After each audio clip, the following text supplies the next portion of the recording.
मोदी जी ने जो काम किया, धारा 370 हटाने से लेकर पाकिस्तान पर सर्जिकल स्ट्राइक से लेकर सिंदूर ऑपरेशन से लेकर जितने भी कार्य किए, आज तक के इतिहास में ऐसा प्रधानमंत्री इस देश को नहीं मिला। ये बात सत्य है। सच को सच कहना चाहिए और झूठ को झूठ कहना चाहिए। इसलिए हमारे देश के प्रधानमंत्री जी बहुत बढ़िया हैं। पाकिस्तान को ऐसा सबक आज के पहले किसी प्रधानमंत्री ने नहीं सिखाया जैसा सबक वर्तमान प्रधानमंत्री जी ने सिखाया। हम सबको ऐसे प्रधानमंत्री का कंधे से कंधा मिलाकर साथ देना चाहिए, यही मेरा भाव है। ऐसा प्रधानमंत्री इस देश को, इस धरती का भी सौभाग्य है साहब, वरना प्रधानमंत्री तो पहले भी थे। कौन सा प्रधानमंत्री नहीं था इस देश में, पर इस तरह का भाव वाला नहीं। और हमारे देश के जो वर्तमान मुख्यमंत्री जी हमारे योगी जी, इस यूपी में भी बहुत मुख्यमंत्री भये, पर योगी जी जैसा मुख्यमंत्री नहीं हुआ। ये कृपा है भगवान की कि अच्छे लोग मिल जाएं, ये भी कृपा है। अच्छे लोग मिल जाएं, ये बड़ी कृपा। तो आज हमें भैया अच्छे लोगों में हमारे भैया श्री गिरिराज सिंह जी भी मिल गए। तो आज हम इनसे भी प्रार्थना कर रहे हैं, गौरी गोपाल आएंगे। आएंगे ना आप गौरी गोपाल? पक्का? ठीक है, पक्का वादा? ठीक है। आइए अब हम भैया जी की वाणी सुन लें और फिर आगे की कथा में प्रवेश करें। भाई दो शब्द आपके हम सब सुन लें, दो शब्द आप। महाराज जी, मैं तो आपको सुनने आया हूँ। आज तक दूरभाष पर तो दूरदर्शन करते रहा, आज नजदीक के वाणी सुनने आया हूँ मैं।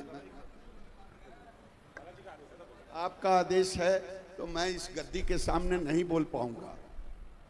बोलिए वृंदा बिहारी लाल की, बोलिए हर हर महादेव।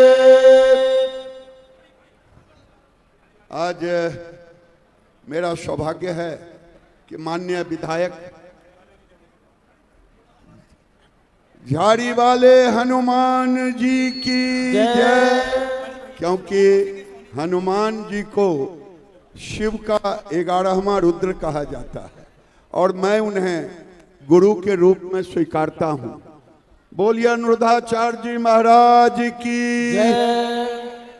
आज जगत गुरु नाभा द्वाराचार्य सुतीक्षण दास जी महाराज, सुदामा कुटीर फुलडौल दास जी महाराज, महंत राम रतन दास जी महाराज, झाड़ी वाले हनुमान मंदिर की जय।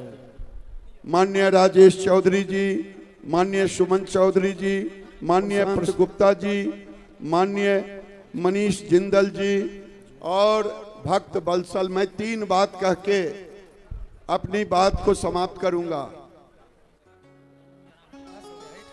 किनके किनके घर में बच्चे हैं, जरा हाथ उठा देना माता।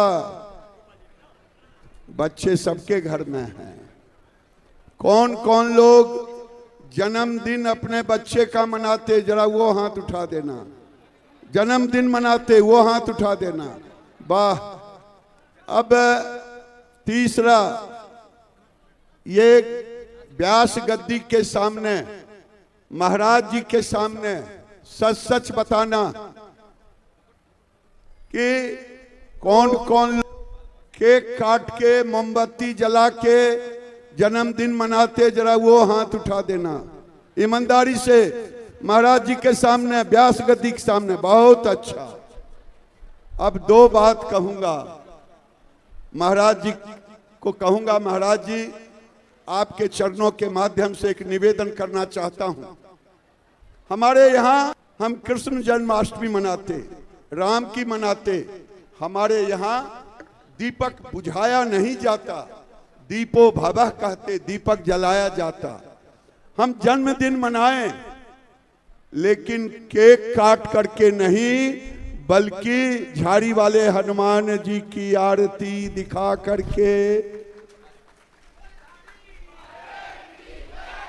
अब ईमानदारी से जो अंतर मन से महाराज जी के सामने, व्यास गद्दी के सामने भारत की संस्कृति बचाने का काम अगर महिला ही करती हैं, हमारी बहन ही नहीं करती है। मैं आपसे एक प्रार्थना करूं, भारत की संस्कृति बचनी चाहिए कि नहीं? चाहिए कि नहीं? जरा हाथ उठाना।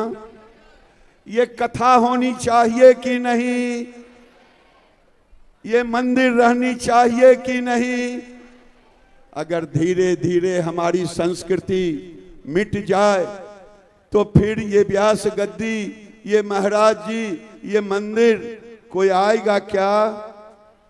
तो क्या हम जन्मदिन मनाएं, खूब पैसे जितना खर्च करने का हो, बैलून जितना फुलाने का हो वो हम करें, लेकिन व्यास गद्दी के सामने जो हाथ उठाएं हमारी माँ और बहन बेटी, वो ईमानदारी से उठाना कि घर में बच्चे का उत्सव मनाएंगे जन्मदिन के रूप में, लाला की तरह हम जन्मदिन मनाएंगे, लेकिन केक काट के नहीं, भगवान को आरती दिखा करके, भगवान को आरती दिखा, खूब लड्डू पूरी जो बनाना हो बनाएं, और भी जो खिलाना हो खिलाएं, बड़े बड़े होटलों में।